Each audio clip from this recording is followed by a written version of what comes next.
নিজের বউ পরকিয়া করতেছে আর আমি দেখতেছি। ভেবেছিলাম বুকে সারপ্রাইজ দিবে, তাই অফিস থেকে আজ একটু তাড়াতাড়ি আসলাম। কিন্তু এসে দেখি আমার বউ অন্য একটি ছেলের সাথে উলঙ্গ অবস্থায় শুয়ে আছে।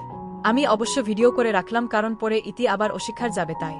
যাই হোক, ওরা এখন রোমান্স করুক, আমি বাইরে একটু চা খেয়ে আসি। আবার ও প্রায় 1 ঘন্টা পর বাসায় আসলাম, এসে দেখি বউ আমার সব ঠিকঠাক করে রেখেছে। কিছু বুঝতে দিলাম না।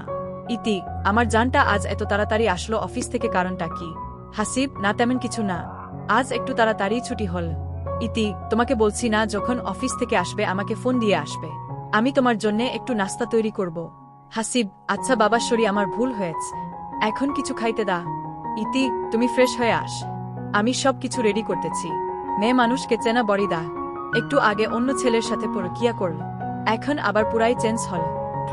তোমাকে বললাম না ফ্রেশ হতে। হাসিব, ঠিক আছে যাইতেছি। এই বলেই হাসিব ফ্রেশ হতে যায়, কিন্তু ওয়াশরুমে গিয়ে দেখে একটি টি শার্ট পরে আছে। কিন্তু এটা তো আমার না।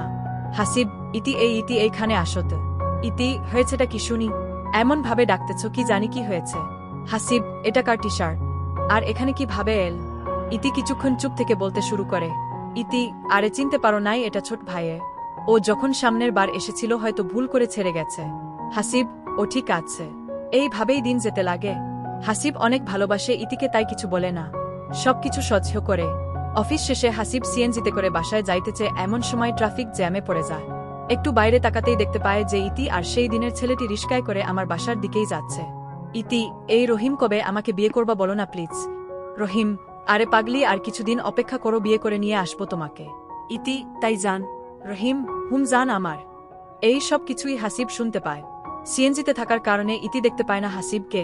হাসিব একটু আগেই বাসায় পৌঁছায় গিয়ে দেখে যে ইতি নেই। প্রায় 3 মিনিট পর ইতি আসলো বাসায়। হাসিব, কোথায় গেছলা তুমি? ইতি, আমি একটু বাইরে গেছলাম আমার বান্ধবীর বাসায়। হাসিব, একাই যে গেলা, আমাকে নিয়ে যাইতে তো পারত। ইতি, এত কথা বলতে পারবো না, একা গিয়েছি তা কি হয়েছে? হাসিব, তুমি ইদানিং খুব চেঞ্জ হয়েছে। ইতি, তো কি হয়েছে? হাসিব, বাদ দাও, জান কাছে আসো না গো, একটু আদর করি তোমাক। এই বলেই ইতিকে কাছে এনেই যখন ঠোঁটে ঠোঁট লাগাতে যাবে তখনই ইতি বলে উঠল, ইতি, এই ছাড়ো তো আমাকে, সবসময় এই সব ভালো লাগে না আমার, বুঝছে? হাসিব, সবসময় মানে? আমি আমার বুকে যখন খুশি আদর করতে পারি। ইতি, না পারো না, বুঝছে? হাসিব, তুমি কি আমার প্রতি বিরক্ত? ইতি, ইতি, কেন আমার আচরণে বুঝতে পারো না আমি কি চাই? হাসিব, কি চাও তুমি বলবা একটু দয়া করে। ইতি, আমি ডিভোর্স চাই, ডিভোর্স। হাসিব, পাগল হয়েছ তুমি নাকি? হো, আমার সন্তান তোমার পেটে আর তুমি বলতেছ কিস? ইতি, কেন বাচ্চা নষ্ট করব?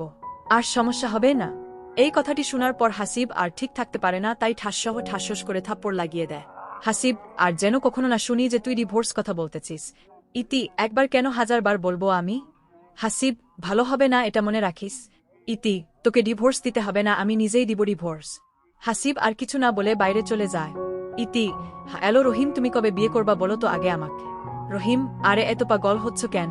ইতি, আমার স্বামী সবকিছু জেনে গেছে, তাই ওকে আমি ডিভোর্স দিয়ে তোমাকে বিয়ে করব। রহিম, ওকে ঠিক আছে, সমস্যা নাই, আর 1 মাস পর বিয়ে করব দুজনে। I love you too, red heart. Hasib, এই যে খাবার এনেছি, বাইরে থেকে খেয়ে নে। ইতি, তুমি খাও, আমি খাবো না। হাসিব, আচ্ছা তোমার ইচ্ছে। এই বলে ফোনটি রেখে আবার বাইরে যায় হাসি।